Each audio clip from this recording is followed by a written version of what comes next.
Welcome to our webinar this evening on Southwest Minnesota Arts Council's operating support grants for fiscal year 2024. I am Carolyn Koska. I'm the grants administrator here at Southwest Minnesota Arts Council. And we'll just run down what we're going to talk about tonight. We'll talk briefly about Southwest Minnesota Arts Council. We'll look at the guidelines for this grant program. Then we'll go over to our website and look at what resources are available for you there. We will log into our grant system and walk through the application. And we'll finish up talking about the grant process, or what happens after you submit an application. I'll have everybody stay muted for the time being. We'll stop a couple times for questions. And if you think of something in the meantime, feel free to type that in the chat if you don't want to forget. And then at the end, we can open things up to talk more about your specific organizations if you'd like.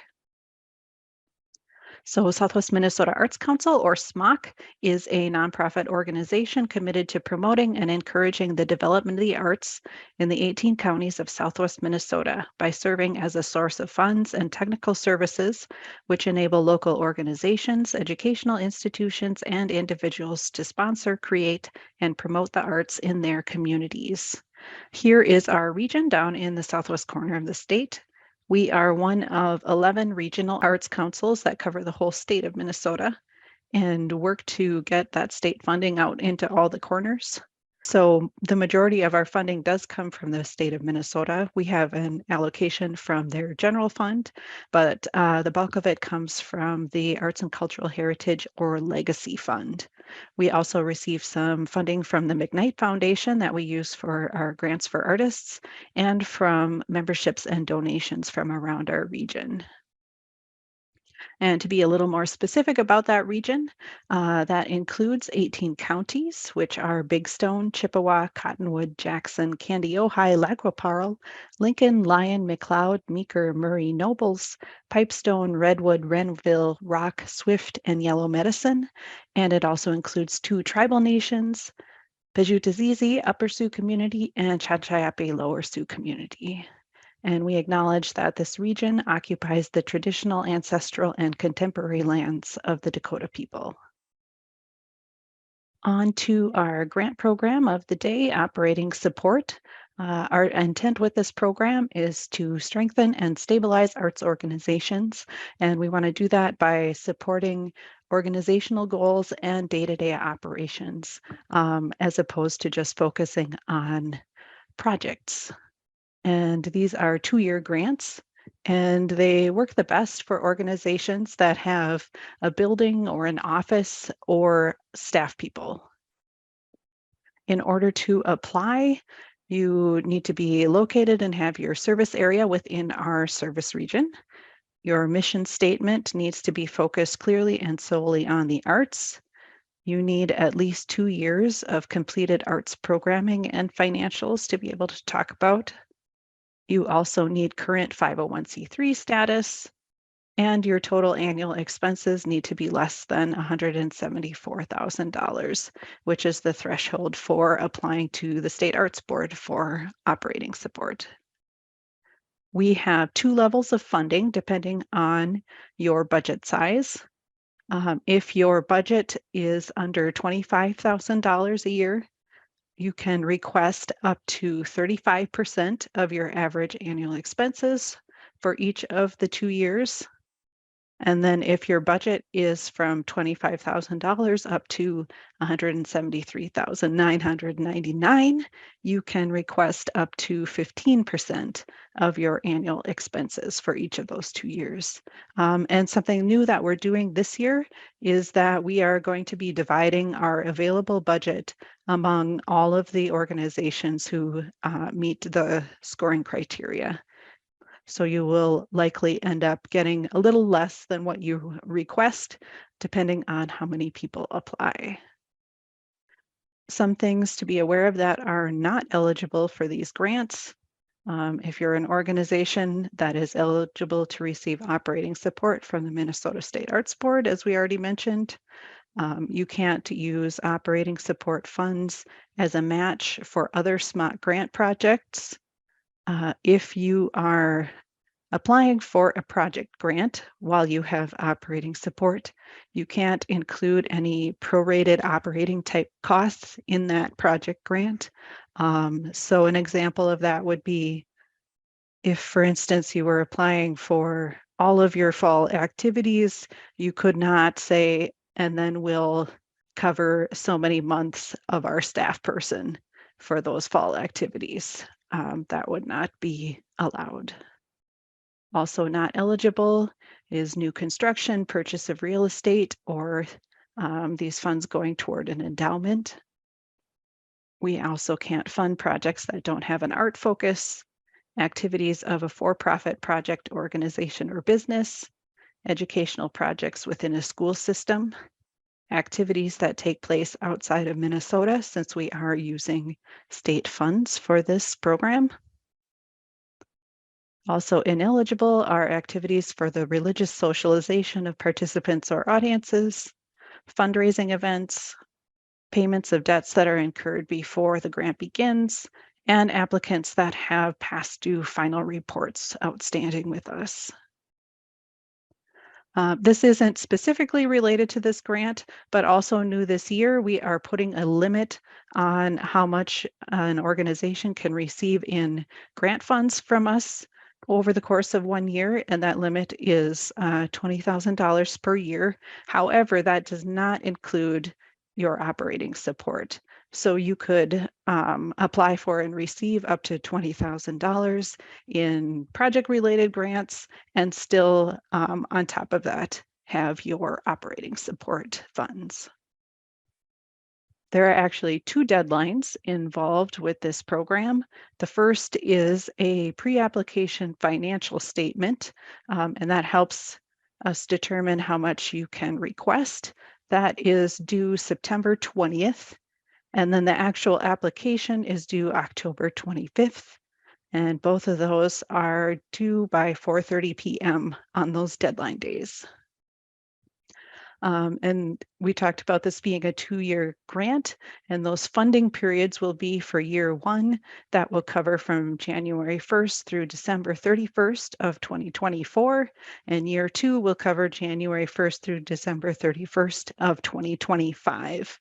And for both of those years, you can't spend anything before January 1st, but you also need to spend out all of those funds by December 31st of that year. You'll need 2 people who are connected to your application. First, a project director. Usually this is the person most directly responsible for the project. In this case, that would probably be whoever is most involved in the day-to-day of your organization. And then an authorizing official, which would be someone with authorizing power for your organization. This would be like your president or your treasurer. These need to be 2 different people, and both of them will need to sign all of your grant documents, including the application. And we'll stop for a minute here if there are any questions so far.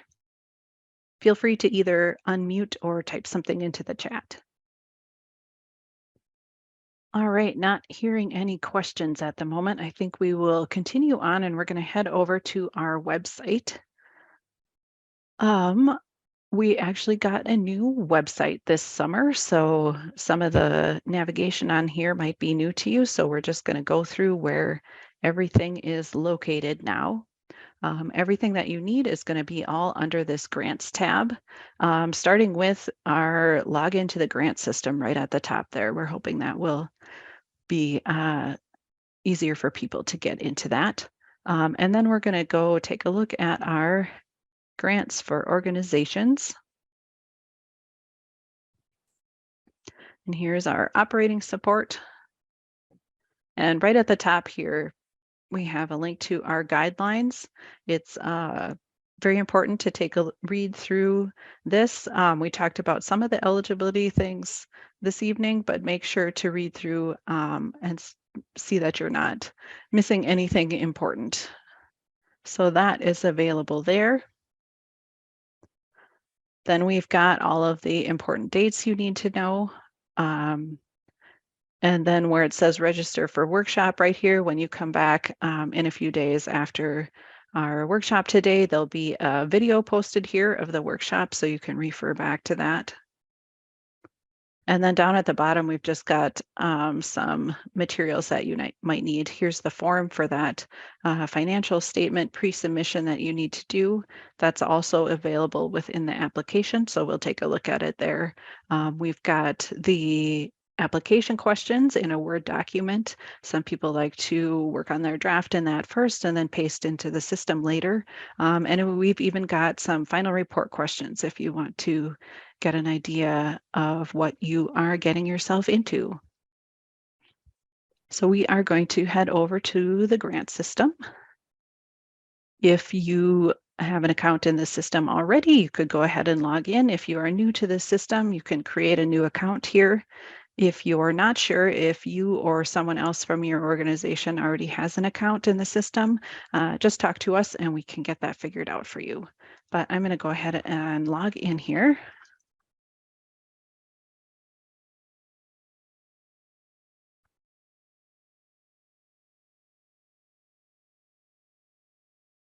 All right. First thing to check, if you sometimes work with us as a grant review panelist, make sure to change your role up here to applicant.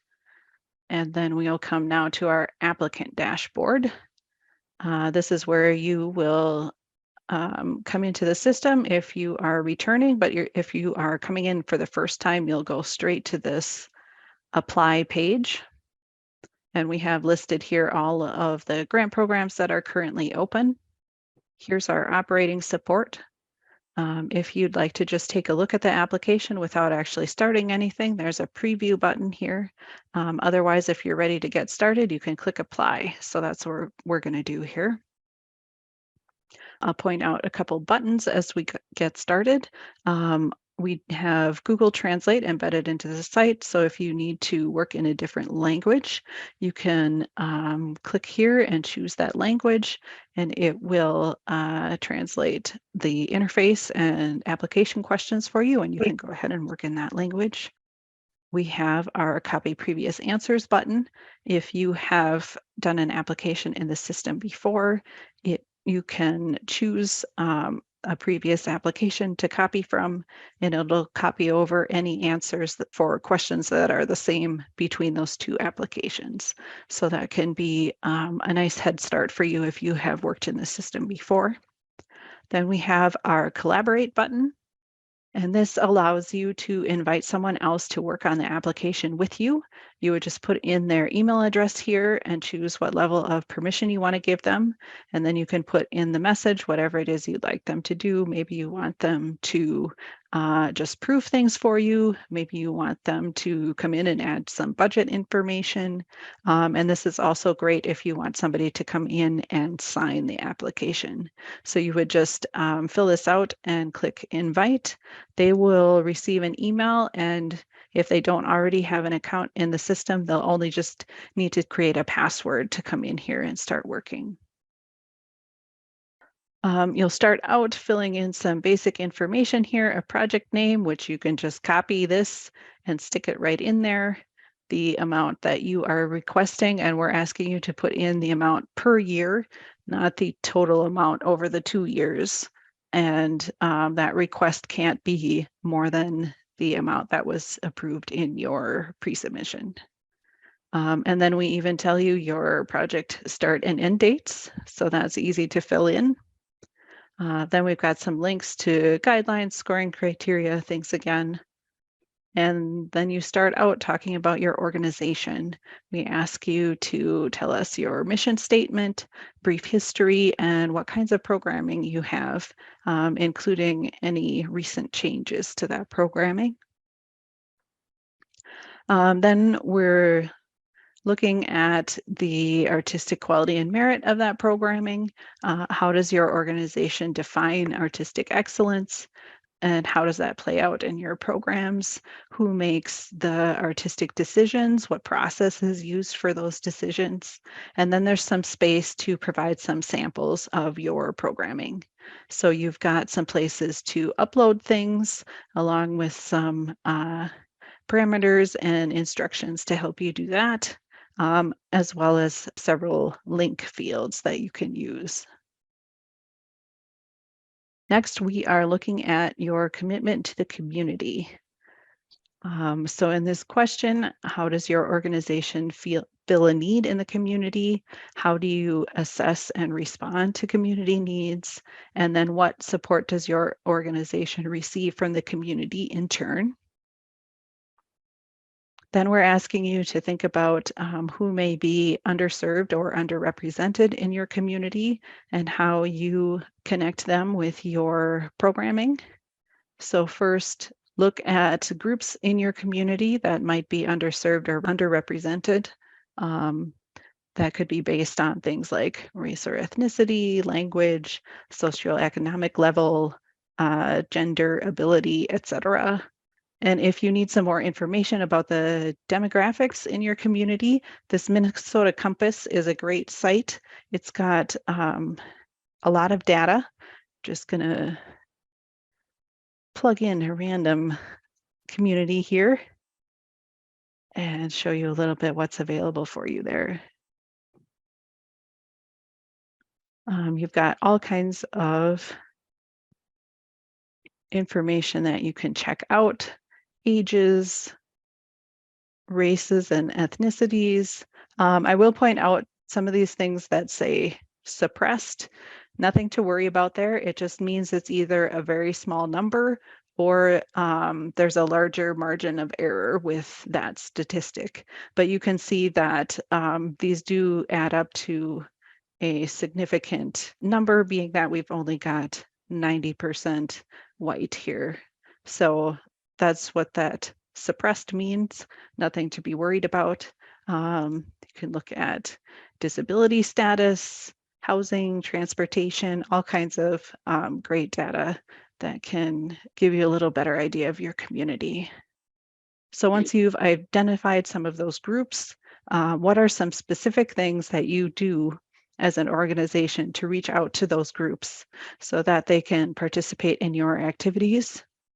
And we do say here, saying our activities are open to everyone is not really an answer to this question. We really want you to be having some specific actions that you're doing.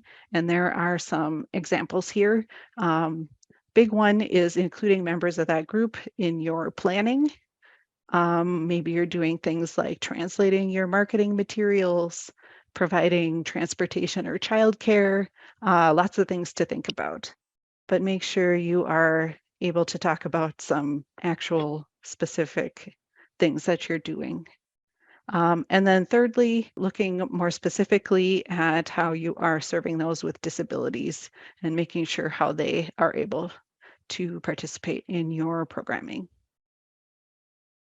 Then we are looking at some of your organization personnel, a little bit describing how your board operates, and then you're also asked to provide a list of board members.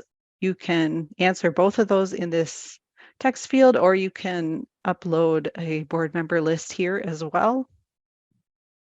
Then we ask you to tell us a little bit about a couple key personnel from your organization, either the main staff person, or if you don't have staff, probably the president, and talk about their role in your organization, along with providing a resume for them. And then also whoever is responsible for the finances in your organization. Which may be a staff person, board member, contractor, and again, a resume for that person. And we also ask you to talk a little bit about your marketing and publicity.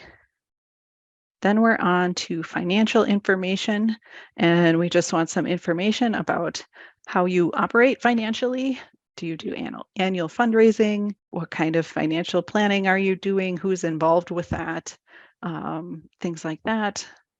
And then here is that 2-year financial statement that we need you to submit early by September 20th. I'm just going to open that up, and you're going to submit this by email to us. And here's our form. You can put your organization name up here, and we are asking for financials for your 2 most recently completed years. So right now, if your organization runs on a calendar year, that would be 22 and 21 that we would want you to provide here. And you can put in the dates for those years. Beginning cash on hand would be maybe what you have sitting in the bank at the beginning of the year there. Then you'd enter in, if you are receiving operating support from us, those amounts here. And then you can just enter in here any other income that you had during that year. And we'll just stick some numbers in here. And over here in this notes field, you can provide some more information about what that is, especially if there's a big difference for a line item between the 2 years. Just explain what was going on there. Then you'll be able to put in some expenses. I'm going to come back up here actually and put in something in our beginning cash on hand. And we ask you in this section to leave out any capital expenses if you had some large equipment purchases or major facilities improvements. We also, in both income and expenses, ask you to leave out any funds that are passing through if you are acting as a fiscal sponsor for another organization. So anyway, you would put your expenses here, and we'll put some numbers in here.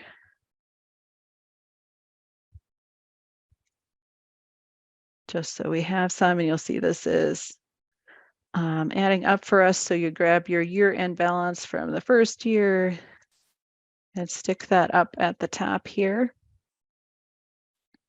So we've got our total expenses, and down here that will average those for you. And then it will calculate this all out for you and let you know what the maximum request amount you can have. And then you can enter in here what it is that you intend to request. And this will, in its calculations, figure out whether you are over or under that $25,000 and grab the right percent and everything. So there we are for that. So you would fill this all out, save it, and then email that to us by that September 20th date. And then we'll take a look and approve that amount that you can request. And we will stick that financial statement in here for you after we are done looking at it. Then for your coming years, we ask for not a budget form, but a budget narrative. We know that some people are operating on a different fiscal year than the calendar year. So we just want to make this a little easier for people at this stage. So the key things you need to include here are estimated total income, estimated total expenses, and then talk a little bit about what makes that up. Maybe you're talking about income and you can say half of that will be other grants that we're getting, and then another quarter of that will be donations, etc. So no need to list out every little number. We're trying to make this just a little easier for you here at this stage, and then talk about how you plan to use your operating support funds, like what expense area you're intending on putting that toward, whether that's personnel or rent, things like that. Then we want you to think about your goals for that whole 2-year period we're asking about right now. What impact are you expecting these funds will have on your organization? And you can think about changes you might have to your capacity or stability, to your ability to kind of challenge and stretch your organization, or maybe it might be changes to skills, knowledge, attitude, behaviors of audiences, donors, volunteers, board members, staff. Just really think about some overall goals for those years that this funding will help with And then you'll also want to think about how you would be able to measure or prove that those changes have taken place. Just some sort of feedback that you're gathering. Maybe you can look at some financial numbers. Think about something that makes sense for whatever it is you are hoping for a change. If you are going to be using a survey of some sort or some other evaluation tool, you can upload that here. And then we're asking for some artist and audience numbers. And in this case, we're looking for what you expect over the course of a year. Then we just have some demographic data that we are gathering. Doesn't really have a lot of bearing on your application, just some numbers that we need to pass along to the state. New question this year, we're just asking what kinds of assistance you have used in applying for your grant. And then just some contact information for your project director, authorizing official, who's your grant writer in case we have some questions, and then signatures at the end here. There's a button to save your application or to submit when you're ready. If you hit the Save Application button, that will bring up a list of all of the required fields that you still need to answer. Since we haven't done anything yet, they're all here, but that can kind of help you track your progress. And if you want to go back and keep working, you can click Continue here. But we're going to go back to our dashboard. And here now is this operating support application that we just started. And if you want to go back in and keep editing, you can click this Edit Application link. And then this is the same place you would come back if you're awarded a grant to find your contract and your final report. Right, jump back over to our slides for a second and we'll pause again if there are any questions. Hey, Carolyn, this is Reggie. I have a couple questions. And I'm pretty sure from talking to Mark, I know the answer, but I just want to make sure. When we submit budget and also do the budget narrative for the future, you're including programming and like project cost and not just operating? Right, we're wanting your whole organization budget. Okay, terrific. And then the second question, was just kind of back to when you were talking about how you could invite people to work in the grant. What if two people are in there at the same time? That can be kind of an issue and can kind of be saving over each other. So just to be aware of that. Okay, just wanted to make sure. That's all I got for now. Oh, this is Tracy with Dawson Boyd Arts Association. Hello. And I had two questions. So regarding the budget, so I understand that we're going to put two different numbers in for year one and year two with our request. Our budget and our programming year runs from July to June. Right. So like when I'm filling out the application this fall, I will be filling out information like our first performance starts in September of 23 and the final one of this coming fiscal year is on the end of June of 24. So it's just 1 year snapshot of the budget. Fine, even though we're asking for 2 years of funding. So what you would do, so you'd look at kind of two different things. One for the sort of pre-submission that you would look at your 2 actual fiscal years that you would report. But then for the talking about budget going forward, you would talk about what are you going to be doing starting January 1st of 2024. So it'd be talking about half of one season and half of another season. Okay. So right now we have completed our planning through June of 2024. So in order to give you a full picture of 2024, then we'd have to prepare our July through December. Or have a good idea of give you a good estimate. Yeah. So this is why we realize that not everyone's years are going to align with our funding period. And so that's why we're just having you do this kind of budget narrative Got versus having to figure out all those numbers. Perfect. So, but 'Cause we I are had- asking about the coming 2 years. So you'd have to estimate ahead calendar year 24 and calendar year 25. Okay. And that I think would be very manageable. What I don't know is that we wouldn't have the exact performance contracts. Right. assigned, No, or we we'd don't have need to know who the performers are going to be. We Okay. just want to have a general idea of what are you estimating your total expenses are going to be during that period. Got it. Okay, perfect. Well, that's good.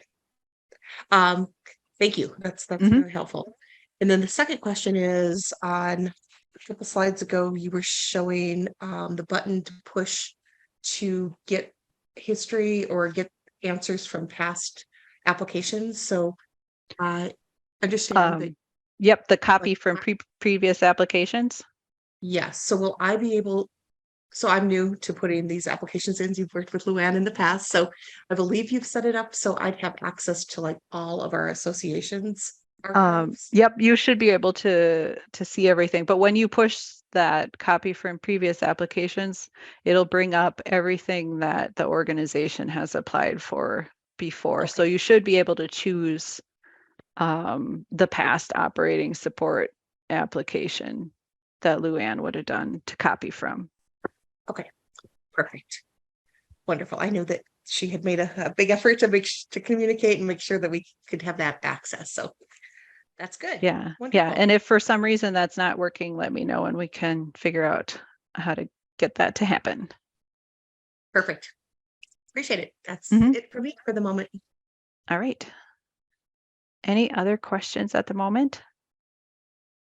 Okay, we will keep moving on. And then if at the end, if there's anything else you want to talk about, we can do that then. So just some tips as you are working on your application.